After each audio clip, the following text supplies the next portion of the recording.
Hello friends, welcome to house of bakes. ಇವತ್ತಿನ recipe butter scotch cake. ಏನೇನು ಬೇಕು ಅಂತ ನೋಡೋಣ. ಮೊದಲಿಗೆ ಗೋಧಿ ಹಿಟ್ಟು, ಬೆಲ್ಲ, baking powder, baking soda, milk powder, cornflour, ಹಾಲು, ಎಣ್ಣೆ, ವೆನಿಗರ್, ಬಟರ್ ಸ್ಕಾಚ್ ಎಸೆನ್ಸ್. ಈಗ ಮೊದಲನೇ ಸ್ಟೆಪ್ಪು, ಇಲ್ಲಿ ನಾನು ಹಾಲು ಬೆಚ್ಚಗಿರೋದು ತೊಗೊಂಡಿದ್ದೀನಿ. ಲೂಕ್ ವಾಮ್ ಅಂತೀವಲ್ಲ ಹಾಗೆ ಬೆಚ್ಚಗಿರಬೇಕು. ಅದಕ್ಕೆ ವಿನಿಗರ್, ಸಿಂಥೆಟಿಕ್ ವಿನಿಗರ್ ನಾನು 1 ಟೀ ಸ್ಪೂನಷ್ಟು ಹಾಕ್ಕೊಂಡು ಅದನ್ನು ಪಕ್ಕಕ್ಕೆ ಇಟ್ಕೋಬೇಕು. ಹಾಲು ಬಟರ್ ಮಿಲ್ಕಾಗಿ ಕನ್ವರ್ಟ್ ಮಾಡ್ಕೋಬೇಕು. ಇದು ಫಸ್ಟ್ ಸ್ಟೆಪ್ಪು. ಇದು ತುಂಬ ಬಿಸಿ ಬೇಡ, ಬೆಚ್ಚಗಿದ್ರೆ ಸಾಕು. ಈಗ ಪಕ್ಕಕ್ಕೆ ಇಟ್ಟೋಣ. ಈಗ ಡ್ರೈ ಇಂಗ್ರೀಡಿಯೆಂಟ್ಸ್ನ ನಾವು ಜರಡಿ ಹಿಡ್ಕೊಂಬಿಡೋಣ. ಫಸ್ಟ್ ಗೋಧಿ ಹಿಟ್ಟು ಹಾಕೋತೀನಿ, ಹಾಲಿನ ಪುಡಿ, ಕಾರ್ನ್ಫ್ಲವರ್,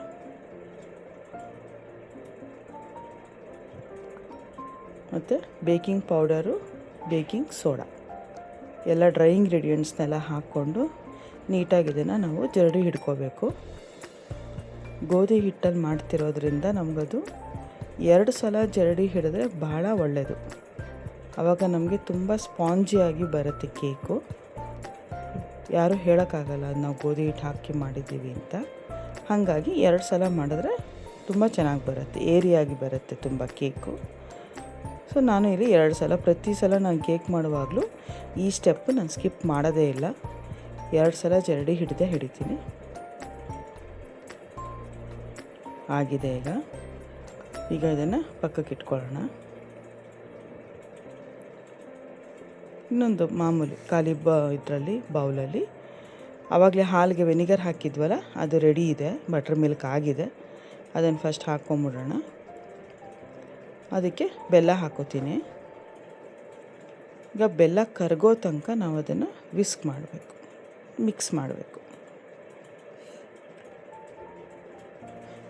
ಚೆನ್ನಾಗಿ ಕಲಕ್ಕೋಬೇಕು. ಬೆಲ್ಲ ಒಂಚೂರು ಇದ್ರೂ ಕೇಕ್ ಫೈನಲ್ ಚೆನ್ನಾಗಿ ಬರಲ್ಲ, ಫಿನಿಶಿಂಗು.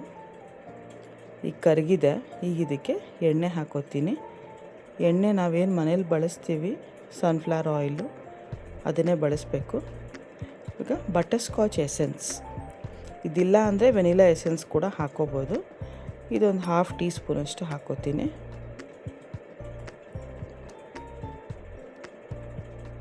ಚೆನ್ನಾಗಿ ಮಿಕ್ಸ್ ಮಾಡ್ಕೊಳ್ಳೋಣ. ಕೊಬ್ಬರಿ ಎಣ್ಣೆ, ಕಡಲೆಕಾಯಿ ಎಣ್ಣೆ ಬಳಸೋಕ್ಕೆ ಹೋಗಬೇಡಿ, ಕೇಕ್ ಫ್ಲೇವರ್ ಹಾಳಾಗೋಗುತ್ತೆ. ಎಣ್ಣೆ ಬೇಡ ಅಂದರೆ ಸೇಮ್ ಕ್ವಾಂಟಿಟಿ ಬೆಣ್ಣೆ ಕೂಡ ಬಳಸ್ಬೋದು, ಅಥವಾ ತುಪ್ಪ ಹಾಕ್ಕೋಬೋದು. ಈಗ ಡ್ರೈ ಇಂಗ್ರೀಡಿಯೆಂಟ್ಸ್ನ 2 ಭಾಗವಾಗಿ ನಾನು ಹಾಕ್ಕೊಂಡು ಇದಕ್ಕೆ ಮಿಕ್ಸ್ ಮಾಡ್ಕೋತೀನಿ. ಈಗ ಗಂಟಿಲ್ದಂಗೆ ಚೆನ್ನಾಗಿ ಅದನ್ನು ಮಿಕ್ಸ್ ಮಾಡ್ಕೊಳ್ಳೋಣ. ಈ ಗ್ಯಾಪಲ್ಲಿ ನಾನು ಓವನ್ನ ಪ್ರೀ ಹೀಟ್ ಮಾಡಿರೋಕ್ಕೆ ರೆಡಿ ಮಾಡ್ಕೊಂಡಿದ್ದೀನಿ, 170 degrees for 10 minutes.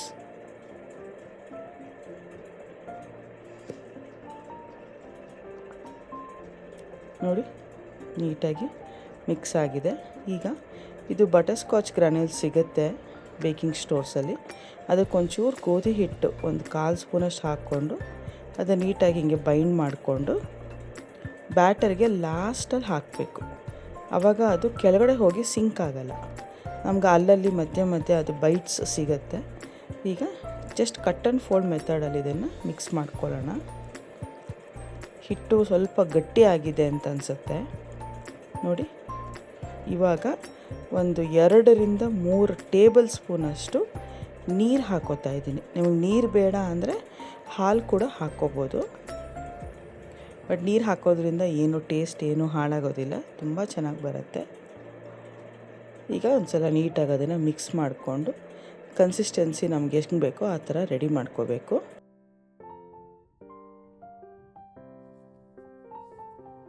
Cut and fold ಮೆಥಡಲ್ಲಿ follow ಮಾಡಿದ್ದೀನಿ ನೋಡಿ. ಇಷ್ಟು ಕನ್ಸಿಸ್ಟೆನ್ಸಿ ಇದ್ದರೆ ಸಾಕು. ಈಗ ನಾನು 6 ಇಂಚ್ ಕೇಕ್ ಟಿನ್ಗೆ ಬಟರ್ ಪೇಪರ್ ಹಾಕಿ ರೆಡಿ ಮಾಡಿದ್ದೀನಿ. ಅದಕ್ಕೆ ಹಾಕೊಂಬಿಡೋಣ.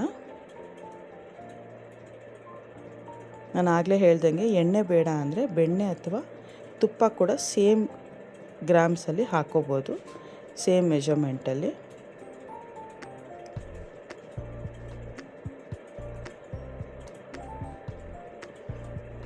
ನೀಟಾಗಿ ಹಾಕ್ಕೊಂಡಿದ್ದಾಯಿತು. ಈಗ ಟ್ಯಾಪ್ ಮಾಡಿ ನಾವೀಗ ಬೇಕ್ ಮಾಡೋಕ್ಕೆ ರೆಡಿ ಇದೆ.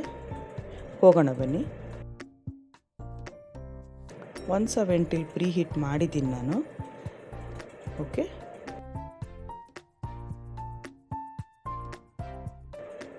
ಇದು ಅರೌಂಡ್ ನನಗೆ 28 ಮಿನಿಟ್ಸ್ ಆಯಿತು. ಫಸ್ಟು 26 ಮಿನಿಟ್ಸಿಗೆ ನಾನು ಇಟ್ಟು ಆಮೇಲೆ ತೋರಿಸ್ತೀನಿ ನಿಮಗೆ. ನೋಡಿ ಆಗಿದೆ. ಈಗ ಸ್ವಲ್ಪ ಲೂಸ್ ಮಾಡ್ಕೋಬೇಕು ಚಾಕು ತಗೊಂಡು, ಮತ್ತು ಫುಲ್ ಕೂಲ್ ಆಗೋ ತನಕ ಅದನ್ನು ಡಿಮೋಲ್ಡ್ ಮಾಡೋಕ್ಕೆ ಹೋಗಬಾರ್ದು. ಆವಾಗ ಕೇಕು ಬ್ರೇಕ್ ಆಗೋ ಚಾನ್ಸಸ್ ಇರುತ್ತೆ. ಕಂಪ್ಲೀಟ್ ಕೂಲ್ ಆದಮೇಲೆ ಈ ಥರ ಒಂದು ಪ್ಲೇಟ್ ಮೇಲೆ ಅದನ್ನು ಉಲ್ಟಾ ಮಾಡಿ ಡಿಮೋಲ್ಡ್ ಮಾಡ್ಕೊಳ್ಳೋಣ. ನೋಡಿ ಎಷ್ಟು ನೀಟಾಗಿ ಬಟರ್ ಪೇಪರ್ ಸಮೇತ ಬಂತು. ಮೇಲೆ ತೋರಿಸ್ತೀನಿ ನೋಡಿ. ಗೋಧಿ ಹಿಟ್ಟು ಹಾಕಿರೋದ್ರಿಂದ ಸ್ವಲ್ಪ ಈ ಥರ ಕ್ರ್ಯಾಕ್ಸ್ ಕಾಮನಾಗಿ ಬರುತ್ತೆ, ಬಟ್ ಸ್ಪಾಂಜ್ನೆಸ್ಸಲ್ಲಿ ಏನೂ ಡಿಫ್ರೆನ್ಸ್ ಇರೋಲ್ಲ, ಅಷ್ಟೇ ಟೇಸ್ಟಿಯಾಗಿ ಬಂದಿರುತ್ತೆ. ಈಗ ಇದಕ್ಕೆ ಫಿನಿಶಿಂಗ್ ಮಾಡೋಕ್ಕೆ ನಮಗೆ ಮೊದಲಿಗೆ ವಿಪ್ಪಿಂಗ್ ಕ್ರೀಮ್ ಬೇಕು, ಅದನ್ನು ರೆಡಿ ಮಾಡ್ಕೊಳ್ಳೋಣ. ನಾನು ಆ್ಯಸ್ ಯೂಶ್ವಲ್ ಯೂಸ್ ಮಾಡೋದು ಟ್ರಾಪಿಲೈಟ್ ಕಂಪನಿದು. ನೀವು ಸ್ಟಾರ್ ಅಥವಾ ರಿಚ್ ಅಂತ ಇನ್ನೂ 2 ಬರುತ್ತೆ, ಅದನ್ನು ಕೂಡ ಬಳಸ್ಬೋದು. ಇದು ಅರೌಂಡ್ 100 ಗ್ರಾಮ್ಸ್ ತೊಗೊಂಡಿದ್ದೀನಿ ನಾನು, ಒಂದು ½ kg ಕೇಕ್ ಆಗಿರೋದ್ರಿಂದ. ಮತ್ತು ಬೇಗ ಆಗೋದಕ್ಕೋಸ್ಕರ ನಾನು ಈ ಪ್ರಾಸೆಸ್ ಫಾಲೋ ಮಾಡ್ತೀನಿ. ಕಳೆದ ಹಳೆ ವಿಡಿಯೋದಲ್ಲೂ ನಾನು ಹೇಳಿದ್ದೆ, ಈ ಥರ ಒಂದು ಯೂಸ್ ಮಾಡದಿರೋ ಟಿನ್ನಲ್ಲಿ ಸ್ವಲ್ಪ ನೀರು ಹಾಕಿ ಫ್ರೀಸ್ ಮಾಡಿ ಅದನ್ನು ಐಸ್ ಮಾಡಿಕೊಂಡು ಅದರ ಮೇಲೆ ನಾವು ವಿಪ್ಪಿಂಗ್ ಕ್ರೀಮ್ ಬೌಲ್ ಇಟ್ಕೊಂಡು ವಿಪ್ ಮಾಡೋಕ್ಕೆ ಶುರು ಮಾಡಿದ್ರೆ ಅದು ಐಸ್ ಬಾತ್ ಅಂತ ಹೇಳ್ತೀವಿ, ಐಸ್ ಟ್ರೇ ಅಥವಾ ಐಸ್ ಬಾತ್ ಅಂತ. ಬೇಗ ಆಗುತ್ತೆ ನಮಗೆ ಕೆಲಸ, ವಿಪ್ಪಿಂಗ್ ಕ್ರೀಮ್ ಬೇಗ ಬೀಟ್ ಆಗುತ್ತೆ. ನೋಡ್ತಾ ಇದ್ದೀರಾ ನೋಡಿ, ಜಸ್ಟ್ ಒಂದು 3 ಮಿನಿಟ್ಸ್ಗೆ ನನಗೆ ಡಬಲ್ ಆಗೋಯ್ತು. ನೋಡಿ ರೆಡಿ ಇದೆ. ಈಗ ಇಷ್ಟು ಗಟ್ಟಿಗೂ ಬರುತ್ತೆ ಮತ್ತು ಬೇಗ ಕೂಡ ವಿಪ್ಪಾಗುತ್ತೆ ನಮಗೆ. ನಿಮ್ಮ ಟೈಮ್ ಸೇವ್ ಮಾಡೋದಕ್ಕೋಸ್ಕರ ಈ ಮೆಥಡನ್ನು ಮರಿದಿರೋ ಫಾಲೋ ಮಾಡಿ. ನೋಡಿ ಎಷ್ಟು ಗಟ್ಟಿ ಇದೆ, ಸ್ಟಿಫ್ ಪೀಕ್ಸ್ ಅಂತಾರಲ್ಲ ಅದು. ಈಗ ರೆಡಿ ಇದೆ.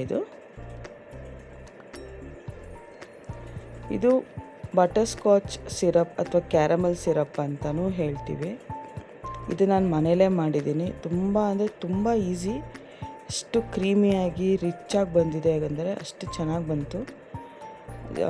ನಿಮಗೆ ಇದು ರೆಸಿಪಿನ ವಿಡಿಯೋ ಮಾಡಿದ್ದೀನಿ, ಡಿಸ್ಕ್ರಿಪ್ಷನಲ್ಲಿ ಹಾಕಿದ್ದೀನಿ ನಾನು.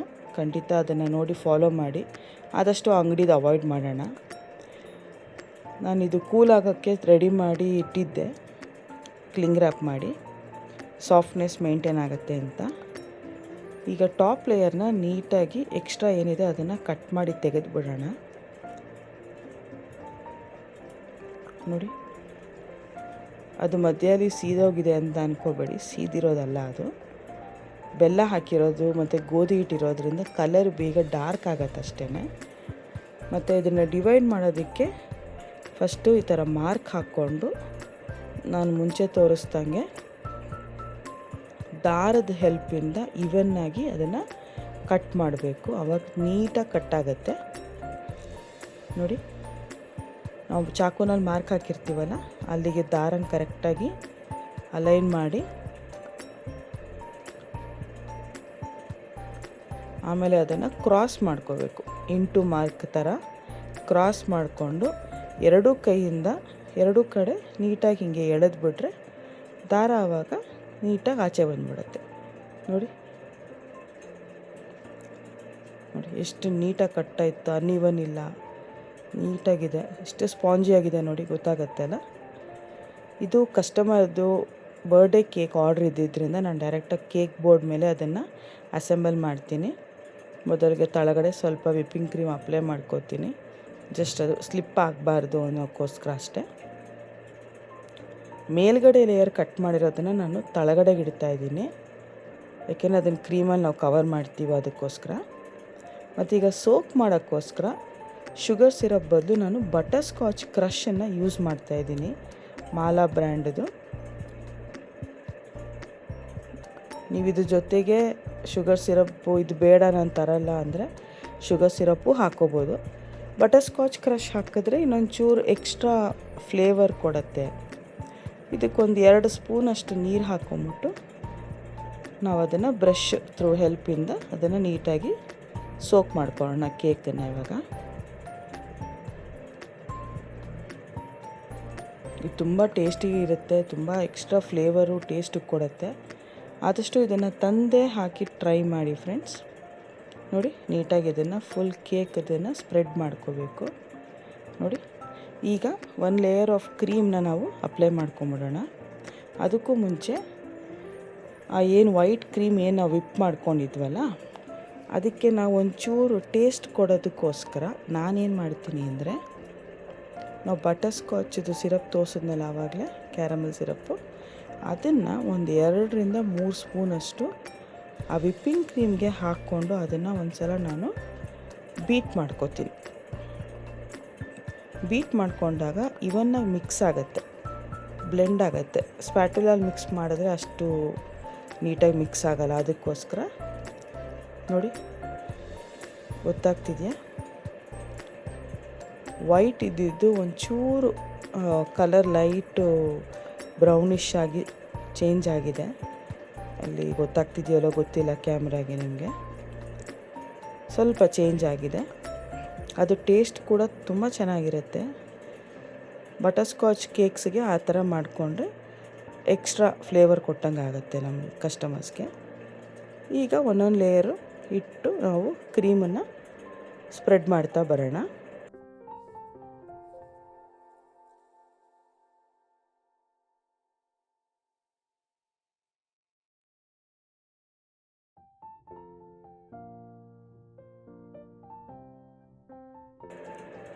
ನಿಮ್ಗೆ ಏನೇ ಡೌಟ್ಸ್ ಇದ್ದರೂ ದಯವಿಟ್ಟು ಕಮೆಂಟ್ ಸೆಕ್ಷನಲ್ಲಿ ಹಾಕಿ ಫ್ರೆಂಡ್ಸ್.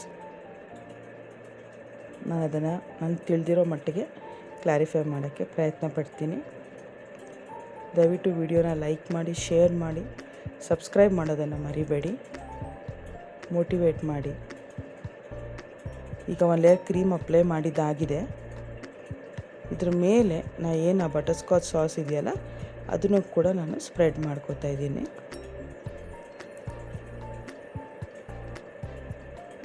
ಪ್ರೀಮಿಯಮ್ ಕೇಕ್ಸ್ ಅಂತಾರಲ್ಲ, ಇದನ್ನೇ ಪ್ರೀಮಿಯಮ್ ಕೇಕ್ಸ್ ಅಂತ ನಾವು ಹೋಮ್ ಬೇಕರ್ಸ್ ಕರಿತೀವಿ.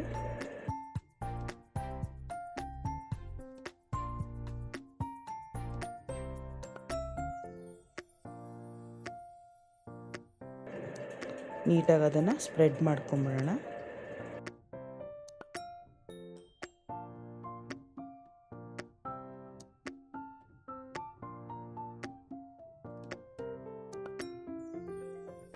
ಸ್ವಲ್ಪ ಬಟರ್ ಸ್ಕಾಚ್ ಗ್ರಾನ್ಯೂಲ್ಸ್ನ ಕೂಡ ನಾನು ಲೇಯರ್ಸ್ ಮೇಲೆ ಹಾಕೋತಾ ಇದ್ದೀನಿ. ಪ್ಯೂರ್ಲಿ ಬಟರ್ ಸ್ಕಾಚ್ ಆಗಿರೋದ್ರಿಂದ ನಾವು ಈ ಪ್ರಾಸೆಸ್ ಮಾಡೋದು. ಮತ್ತು ನಾವೇನು ಟಾಪ್ ಲೇಯರು ಕಟ್ ಮಾಡಿ ಕೆಳಗಡೆ ಹಾಕಿದ್ವಿ, ಮೇಲ್ಗಡೆ ಲೇಯರ್ನ ಸೇಮ್ ಮೇಲ್ಗಡೆ ಟಾಪ್ ಲೇಯರ್ ಆಗಿ ಅದನ್ನು ಯೂಸ್ ಮಾಡ್ತೀವಿ. ಕೆಳಗಡೆ ಲೇಯರ್ ಇರೋದನ್ನು ಅದಕ್ಕೂ ಸೇಮ್ ಬಟರ್ ಸ್ಕಾಚ್ ಸಿರಪ್ಪಲ್ಲೇ ಸೋಕ್ ಮಾಡಿಕೊಂಡು ಕ್ರೀಮನ್ನು ಕ್ರಮ್ ಕೋಟಿಂಗ್ ಮಾಡಬೇಕು. ಫಸ್ಟು ಕ್ರಮ್ ಕೋಟಿಂಗ್ ಮಾಡಿ ಅದನ್ನು ಒಂದು ಅರ್ಧ ಗಂಟೆ ಅಥವಾ ಒಂದು 45 ಮಿನಿಟ್ಸ್ ಅಟ್ಲೀಸ್ಟ್ ಅದನ್ನು ಫ್ರಿಜ್ಜಲ್ಲಿ ಮಾಡಿ ಆಮೇಲೆ ಫೈನಲ್ ಫಿನಿಶಿಂಗ್ ಮಾಡೋಣ. ಓಕೆ, ಈಗ ಫ್ರಿಜ್ಜಿಂದ ತೆಗೆದೆ ನಾನು. ಈಗ ಫೈನಲ್ ಫಿನಿಶಿಂಗ್ ಮಾಡೋಣ. ಫಸ್ಟು ಫ್ರೋಸ್ಟಿಂಗ್ ಮಾಡ್ಕೊಂಬಿಡೋಣ ನೀಟಾಗಿ ಲೆವೆಲಾಗಿ.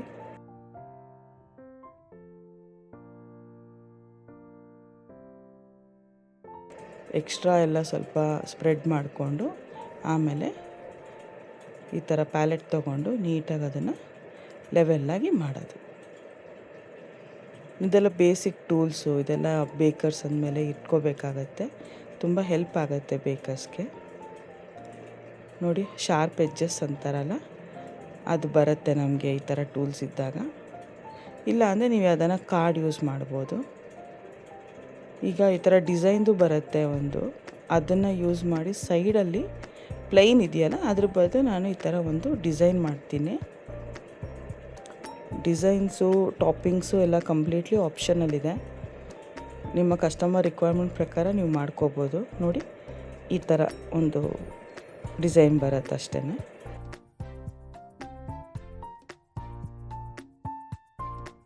ಇವಾಗ ಕಸ್ಟಮರ್ದು ಏನು ಎಕ್ಸ್ಟ್ರಾ ಏನು ಹೇಳಿರಲಿಲ್ಲ ಅವರು. ಸೊ ನಾನು ಪ್ಯೂರ್ಲಿ ಬಟರ್ ಸ್ಕಾಚ್ ಬೇಕು ಅಂತ ಹೇಳಿದರು, ಹಾಗಾಗಿ ಅದನ್ನೇ ಹೈಲೈಟಾಗಿ ಯೂಸ್ ಮಾಡ್ತಾಯಿದ್ದೀನಿ ನಾನು. ಸೊ ಬಟರ್ ಸ್ಕಾಚ್ ಸಾಸನ್ನೇ ನಾನು ಟಾಪಿಂಗಾಗಿ ಕೂಡ ಯೂಸ್ ಮಾಡಿ ಅದನ್ನು ಮೇಲ್ಗಡೆ ಕೂಡ ಅದನ್ನೇ ಸ್ಪ್ರೆಡ್ ಮಾಡ್ಕೋತೀನಿ.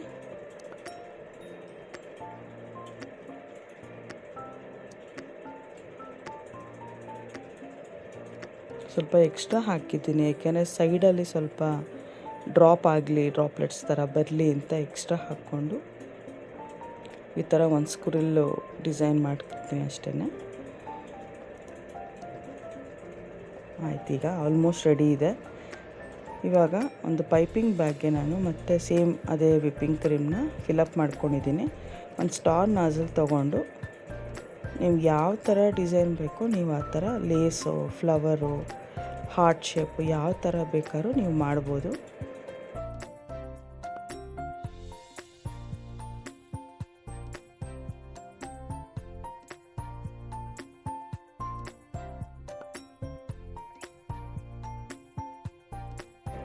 ಈಗ ಸೇಮ್ ಅದೇ ನಾಸಲಿಂದ ನಾನು ಸೈಡ್ಸಲ್ಲಿ ಅಂದರೆ ಎಡ್ಜಸ್ ಇದೆಯಲ್ಲ ಅಲ್ಲಿ ಕೂಡ ಜಸ್ಟ್ ಸಣ್ಣ ಸಣ್ಣ ಫ್ಲವರ್ಸ್ ಥರ ಮಾಡಿ ನಾನು ಫಿನಿಶಿಂಗ್ ಮಾಡ್ತಾಯಿದ್ದೀನಿ.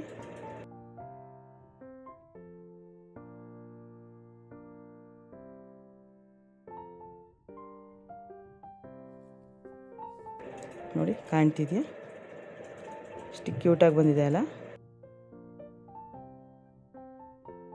ಈಗ ಇದು ನಾನು ಕಟ್ ಮಾಡಿ ತೋರ್ಸೋಕ್ಕಾಗಲ್ಲ ಸಿನ್ಸ್ ಇಟ್ಟು ಬರ್ಡೇ ಆರ್ಡ್ರ್ ಇದ್ದಿದ್ದರಿಂದ, ಬಟ್ ಖಂಡಿತ ಕಸ್ಟಮರ್ ರಿವ್ಯೂನ ಖಂಡಿತ ನಾನು ಶೇರ್ ಮಾಡ್ತೀನಿ. ಸೈಡಲ್ಲಿ ಕೂಡ ನಾನು ಬಟರ್ ಸ್ಕಾಚ್ ಗ್ರ್ಯಾನಲ್ಸಿಂದ ಸ್ವಲ್ಪ ಡೆಕೋರೇಟ್ ಮಾಡ್ತಾಯಿದ್ದೆ.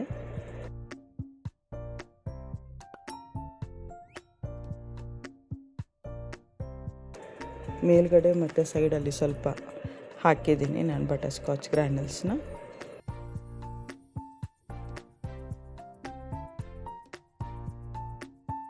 ಇದು ಬರ್ಡೇ ಕೇಕ್ ಇತ್ತು, ಸೊ ನಾನು ಹ್ಯಾಪಿ ಬರ್ಡೇದು ಒಂದು ಟಾಪಿಂಗು ಅಪ್ಲೈ ಮಾಡ್ತೀನಿ ಅಲ್ಲಿ ಸೆಂಟ್ರಲ್ಲಿ. ಈಗ ರೆಡಿ ಇದೆ ಕಸ್ಟಮರ್ ಡೆಲಿವರಿಗೆ. ಖಂಡಿತ ಅದನ್ನು ಮನೇಲಿ ಮಾಡಿ ನೋಡಿ ಹೇಗೆ ಬಂತು ಅಂತ ಕಮೆಂಟ್ ಸೆಕ್ಷನಲ್ಲಿ ತಿಳಿಸೋದು ಮರಿಬೇಡಿ. Thanks for watching. Bye. Please like, share and subscribe to my channel. Thank you.